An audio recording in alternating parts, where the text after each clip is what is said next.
Welcome to the good, the bad, and the ugly of Bad Blood 2024.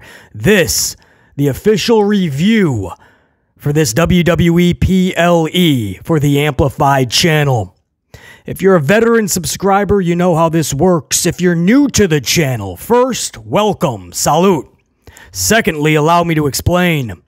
You see a board with 3 categories: good, bad, and ugly.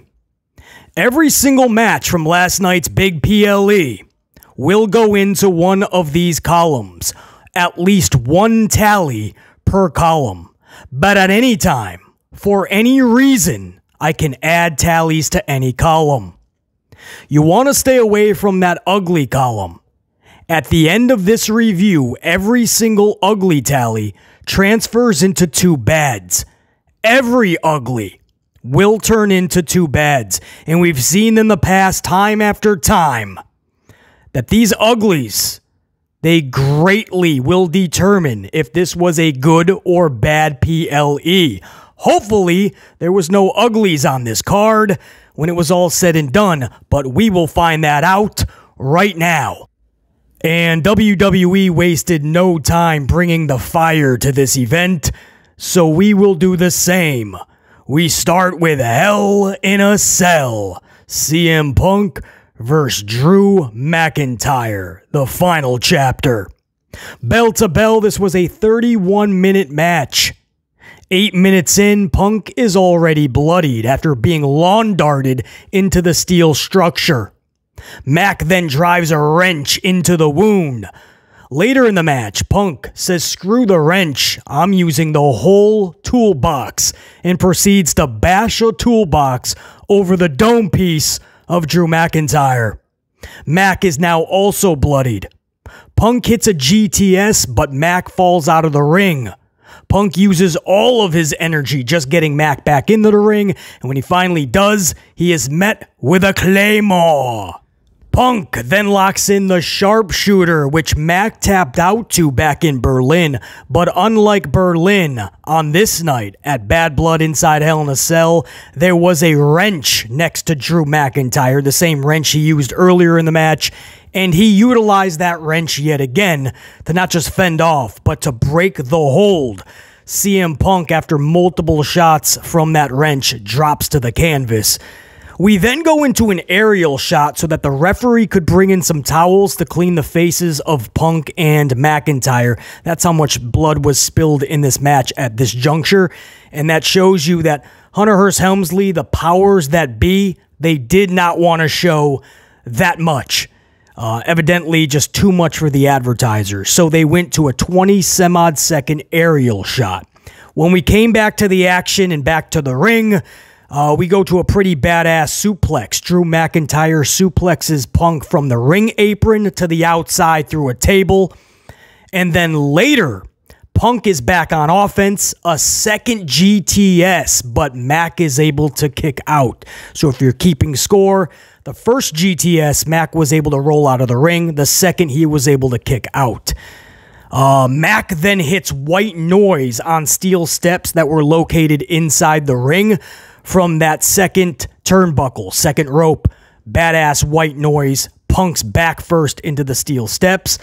But again, Punk is able to kick out. So both the dudes, they're giving everything they possibly have at this point. McIntyre, for the finish, dumps a ton of beads, a bag full of beads over the dome piece of CM Punk, like Mick Foley or Cactus Jack used to do Mankind with a bag of thumbtacks. But this time it's beads, and it's way more symbolic with the story that they've been telling. So I love this spot of a bag full of beads, and that just enraged CM Punk. It hurt McIntyre more than it helped the dude. In fact, Punk was so enraged that he mustered any energy left in his body to spinebuster, back first, devastating fashion, spinebuster to McIntyre on those same steel steps that Punk was given a white noise to. So it's a return on the favor, right? A receipt. And this spine buster could have easily probably pinned Drew McIntyre 1, 2, 3, but Punk wanted to seal the deal. So Punk takes a steel chain, wraps it around his knee, and delivers a third GTS. And with this GTS, Mac was looking up at the lights. 1, 2, 3. Punk wins Hell in a Cell via pinfall. And the final chapter goes to Punk. When it was all said and done, again, over 30 minutes, there really was no loser. I kind of saw after 12, 13 minutes that this was one of those situations where sometimes there's victory in defeat. No matter who wins this match, good for them, big W. No matter who loses, you've only gained so much from this. There is so much more positive than negative, whether you have a W or an L after your name with this matchup. And for Drew McIntyre, I stay consistent with that same rule of thought. McIntyre came out of this entire feud more of a winner than before he started it with Punk. So both dudes gave it their all, and it showed. This obviously gets a good. The first tally in the column of Bad Blood, it's going to be into the good column. Now, I'm actually going to go a step further. If you're new to the channel, we have what is called great. Just like an ugly will transfer to 2 bads, if something is great, I will give it 2 goods. And because of the storyline, the entire story and the entire feud that these two have had for the last several months, this is actually going to get a second good. So it ends up being a great. Again, one for the match, but the other for the entire story and the feud that they have had. And the beads. The beads represented so much for this story, right? It shows you how simplistic a story can have a nucleus. You don't have to move mountains and go above and beyond every time. Sometimes the best stories are the most simplistic. It's like Jey Uso and Roman Reigns many moons ago for that red tribal lay. You forget that there was a title on the line because the title was secondary. That red tribal lay is what they were really fighting over, wrestling over, and going for, right? Who is the real tribal chief of the family? The championship was a cherry on top. A bracelet. The nucleus, the core of this, one of the aspects that really made this feud stick out from so many feuds of 2024 in the pro wrestling world was a damn bracelet. And to utilize that with a bag full of beads and to watch Drew McIntyre and CM Punk completely passed out when this match was over on top of a shit ton of beads. Man, that is pro wrestling 101. It was a thing of beauty. And it was an easy decision to put an extra good into this good column. So we kicked off Bad Blood. I keep wanting to call it Hell in a Cell. But we kicked off Bad Blood in this Hell in a Cell matchup with a great 2 goods. So we're starting off really good here, man. Can match number 2 keep up that momentum? After a sip of coffee, let's find out. The second match of the night for this card, WWE went with Bayley versus Nia Jax for the WWE Women's Championship. Bell to bell clocked in at an 11-minute match. I do not envy the position these ladies were put in. No way could you follow Punk and Mac, and the crowd was exhausted. So these ladies had to work double time in this matchup. At one point, Nia Jax fell on top of referee Jessica Carr, like legit squashed Jess. It just landed on her, squashed her. This would bring out Tiffany Stratton, who would take out Bayley. When Nia gets up, Nia believes that Stratton was about to cash in. That's because referee Jess, who was just also waking up herself, she was thinking that Tiffany was cashing in. So Nia's seeing this, and after all the teases that Tiffany and Nia, WWE has went with over the last several weeks, this was the best tease by far. Made sense. Referee Jess being kind of just coming to and thinking Tiffany's actually cashing in made it a lot better. So Nia believes Stratton was cashing in. So then we go to the finish, which sees Nia deliver a Samoan drop to Bayley from the second rope. This is from a little bit of a distraction from Tiffany Stratton. Throws the briefcase at Bayley. Bayley catches it, throws it back at Tiffany. But that slight distraction was enough for Nia Jax to get up on that second rope and deliver that Samoan drop to Bayley, all that weight landing onto Bayley. And if that wasn't enough, then a subsequent banzai squash took Bayley over, doing her best Yokozuna, just sits right into the gut of Bayley. And the circumference was basically the entire... over half of Bayley was just squashed by Nia Jax. Not too many females, or even dudes for that matter, are going to kick out of that. And Bayley was no different. 1, 2, 3, Bayley is pinned. Nia Jax keeps her championship. This could have gone either way, good, bad. Definitely not ugly. I didn't see anything ugly, but it was 50-50. If we were doing this review live, I probably would have taken it to my amplified unit. You guys would have decided if you really liked it enough. I didn't see enough bad, to be honest. BC is going to put this into the good column. And that is because they did try to add elements to the match, right? Like Tiffany's interference, referee Jess being squashed and taken out. And also, again, as I aforementioned, they were screwed from the jump of the placement of this match.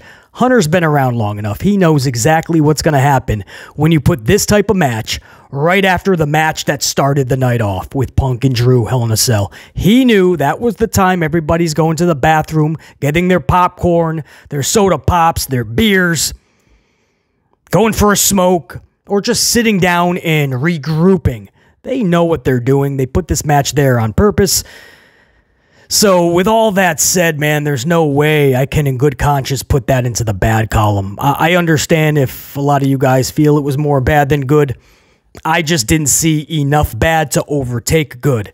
So for those reasons, I am going to place this into the good column. Now, if we consider that a mulligan for the night, that'll be the only one, trust me. Right? You got to pick up the booking from there.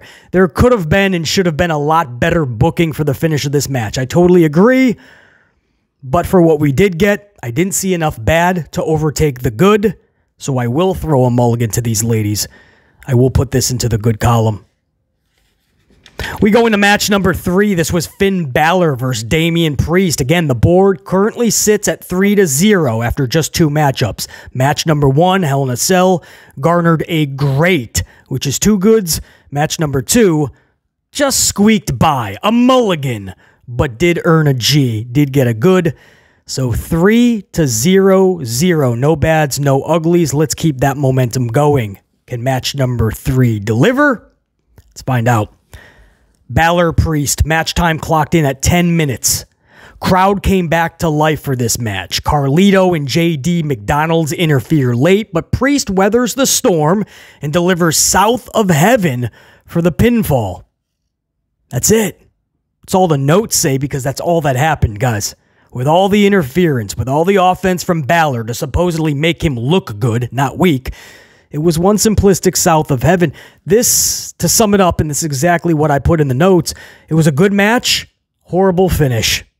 And sometimes, many times, a finish can absolutely derail how good a match was. Not only does a simplistic chokeslam loss do nothing for Finn Balor, by the way, but on top of that, even with all of the help from Judgment Day, Carlito's out there, McDonald's is out there, all of this help, essentially 3-on-1, and it takes one chokeslam, and Balor's looking up at the lights. You know, you take the W and you say that's really good for Damien Priest, and it is. A big PLE victory over somebody like Finn Balor. Great for Priest. But you gotta take care of the other dude too, right? You gotta put that same thought into the loser of the match and make sure that he's walking away better than when he went in. Finn Balor looks even worse than he's been booked, with a tag team title or not. Because we all know those tag titles are in an irrelevant, a non-existent division. The tag team division in WWE is non-existent. Those titles, if anything, they're more of a nuisance. You got to break them out every time you're at the airport, or else they're going to scan you left and right. You got to lug around more weight, because those tag titles are absolutely meaningless. So you put them in this matchup, it's a good match. All you need is a hook, line, sinker finish to finish the job on this matchup, and they couldn't do it. A simplistic chokeslam. I still, even this far off from the match being over, I still can't comprehend how that was the approved finish. Because of that, guys, there's no way I can in good conscience put this into the good column. Good match, no question. Horrible finish. Horrible finish. A match, or a feud, I should say. A story of that magnitude, Balor and Priest, cannot end like that when it's 3-on-1. So I will have to, unfortunately, put this, match number 3, into the bad column. So as it stands after 3 matchups, there are 3 in the good column, 1 in the bad column. Thankfully, none, a big 0 in the ugly column. That's what we want to keep going, because that'll transfer into 2 more bads, and that's what this card does not need. You know, they did something really cool up next. There was a good break in the action. Helmsley is out to declare a new title, the Crown Jewel Championship. Supposedly, both men's and women's champions will face one another to determine the Crown Jewel Champion, the best of the best. This will, of course, be at Crown Jewel, the next big PLE, November 2nd, I want to say, over in Saudi. So this is just a gimmick championship with another gimmick stipulation, or a gimmick trophy, I guess you could say. It's like, remember Best in the World when Shane McMahon won it? Who's going to be the best wrestler in the world? Find out at Crown Jewel. You know, there's too many championships as it is, so I'm glad it's just a gimmick championship. But I'm not sure if this is the right time to do this, right? Champion versus... Do something like that at a Survivor Series, or when it's more meaningful and not just use at a secondary PLE. But that's what we're going to do. So the announcement itself isn't what I loved about this. Another title is no thank you status. I'm trying to find out who the best of the best is. Every time we go to Saudi, we have to find out who the best of the best is. I wish we would just kind of put a cap on that, put a lid on that, push it to the side. What I liked was Gunther coming to the ring. And Billy Goldberg was in the crowd. They brought back a bunch of legends last night. DDP, Tully Blanchard, Arn Anderson, X-Pac, so many. Jacqueline, and they had Billy Goldberg out there. And so Gunther says, you might have heard me a few weeks ago. I talked about how you were my role model. I told Bret Hart that. He says, Billy, I gotta be honest. I lied. You're not my role model. And he continues to kind of rip apart Billy Goldberg in front of his wife and his kid, Gage. And Gunther tells Gage, he says, and I quote, hopefully your father is better at being a dad than he was as a wrestler. This enrages Goldberg. Goldberg gets up and by the way, his wife and his son were basically going, go get him. Fuck this dude up. So Goldberg gets up, jumps over the barricade. Security runs down, breaks that all up. While Gunther has his attention on Billy Goldberg, Sami Zayn attacks from behind. Zayn and Gunther battle up the rampway with all the security. This leaves just Hunter Helmsley in the ring with Goldberg. Hunter lifts up the arm of Goldberg while Goldberg's music plays. I didn't mind this at all. And if you want to do Gunther versus Goldberg in the future, I'm more than okay with that. Goldberg is not going to shut up until he gets that one last match, right? He keeps talking about how Vince, on a handshake deal, said he was going to get one more match. Well, Hunter Hearst Helmsley is the son-in-law of Vince. He will honor that, I'm sure.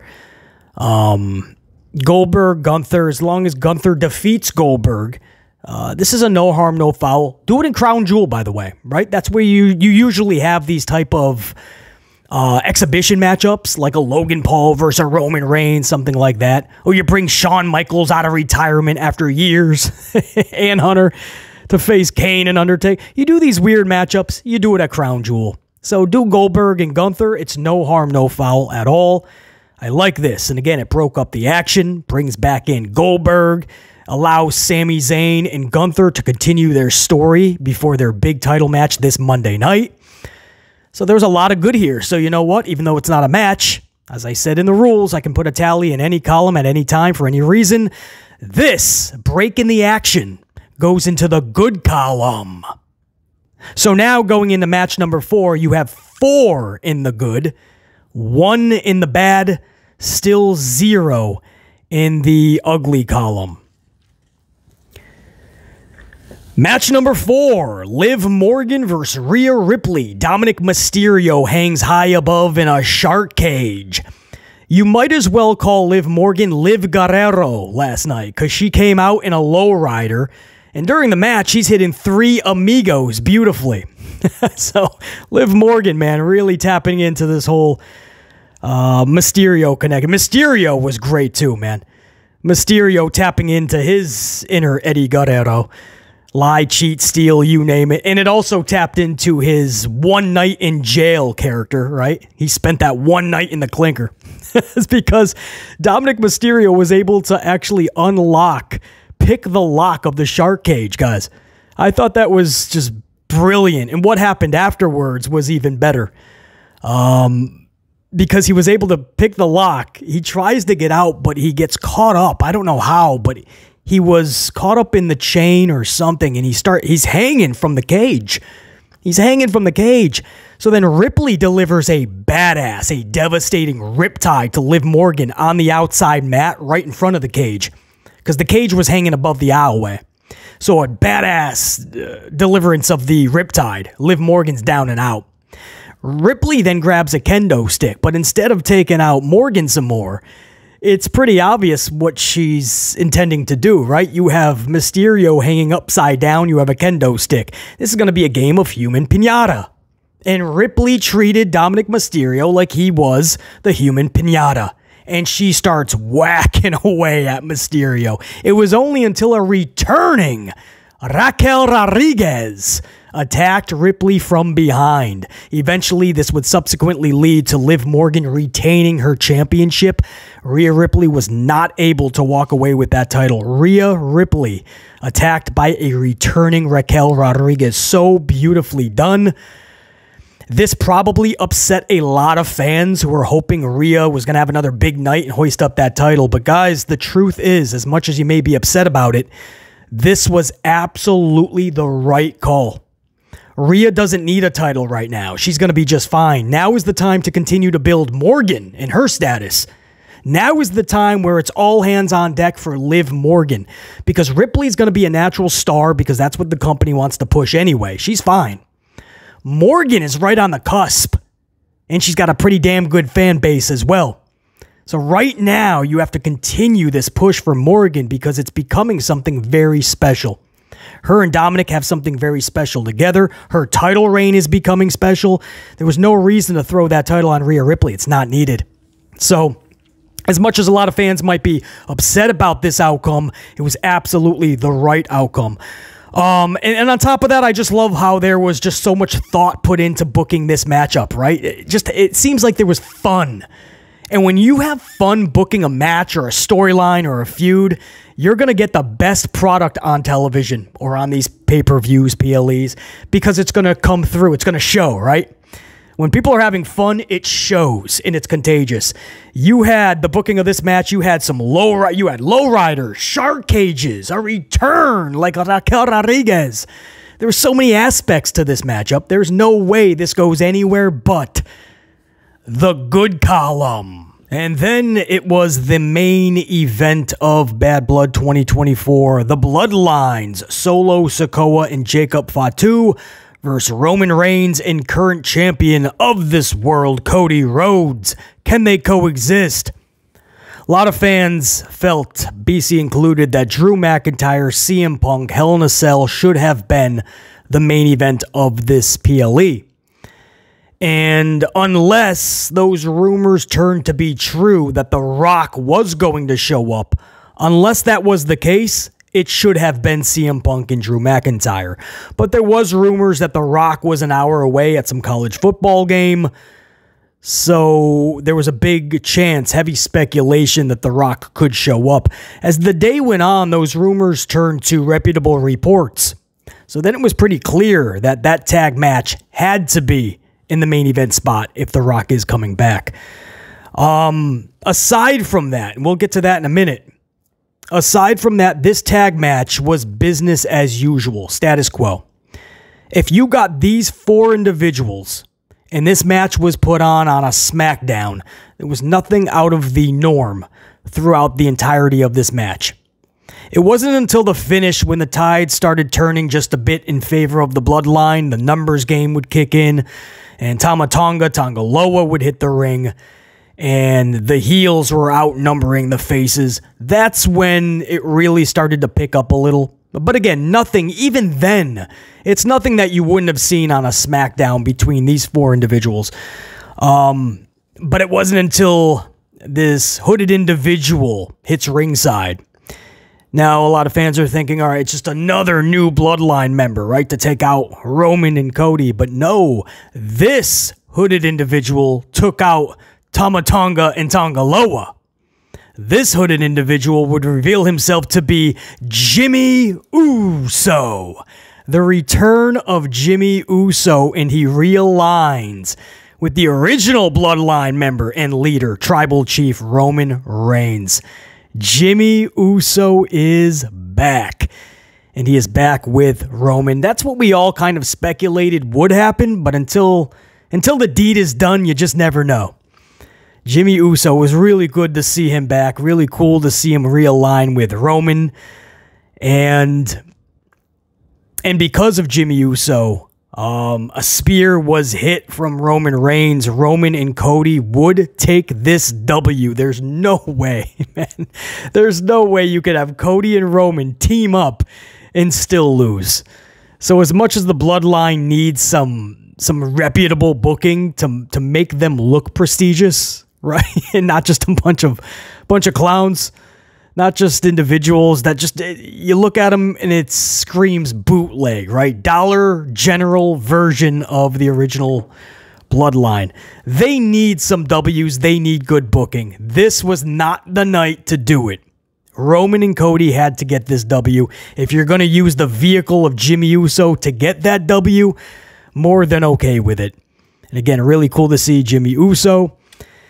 And when they left Roman and Jimmy, the Bloodline re-attacked Cody Rhodes. And Jimmy's trying to tell Roman, shouldn't we go save the dude? And Roman's like, no, this was a one-time thing. Let's go. Jimmy's like, dude, I don't feel right about this, man. Yo, what do you want to talk about? Roman's like, I don't know. Jimmy's like, we should talk about going and helping Cody. So Roman's like, screw it, let's go. They go back to ringside. They clear out the heels from the ring. And there's a little bit of mutual respect with Roman and Cody. Roman picks up Cody's championship, hands it to him. Cody gives him a nod. Roman's giving him a little twinkle in his eye. It's mutual respect. I'm just screaming. I'm hoping, like, no, please don't shake hands, though, right? Don't totally kill what you got for the future, because Roman and Cody should never be done. I'm not saying I need to see a third match between the two anytime soon, but you should always have that rift between the two. Don't just shake hands, man. It's like Gunther and Randy Orton. Little different, because Randy Orton was a big-time face and Gunther a big-time heel, and they just shook hands at the last PLE. That should have never happened. But just don't shake hands. Just keep kayfabe alive a little bit. Like you still have disdain for one another. So they don't shake hands. It looks like they're about to. But then, if you smell, The Rock's music hits. Dwayne Johnson is indeed, in fact, in Atlanta for Bad Blood. The lights go out. The electricity hits. It's not the amplified, man. It is indeed The Rock. And he comes out with the People's Championship. And he's got the old school shirts. Before he left, anyway, old school. Well, it is. You're going back to the Attitude Era.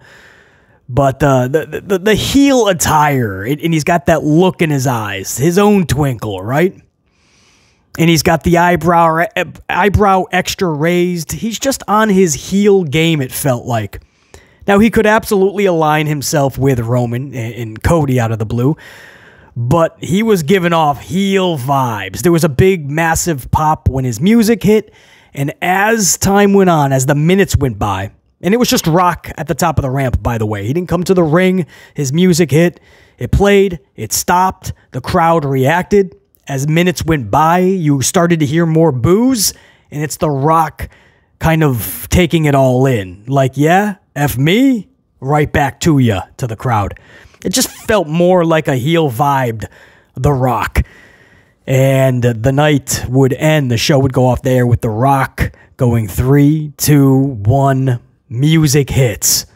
His music hits and he starts to go back toward Gorilla. So it was just The Rock reappearing for the first time since all of the WrestleMania activity, just to reintroduce not just himself, but the storyline. It's far from over. That was his way to say, hold up, you are going for that championship, so you think. Or you just took out the bloodline and it's over, so you think. But I still have a lot of say around here. Not just in that ring, but behind the scenes. They already used it in the storyline. He's their boss, right? He is literally the actual head of the table. He's on the board of directors. So just don't forget that The Rock is still in the equation, right? That was his little message. Music hits and The Rock takes off. So in one main event, you had the return of Jimmy Uso. Post, you had the return of The Rock. That is pretty damn newsworthy, man. Jimmy getting physical and actually changing the tide of the match, determining this match outcome, and The Rock just appearing, but still special, right? It gives you vibes of like CM Punk returning at last year's Survivor Series.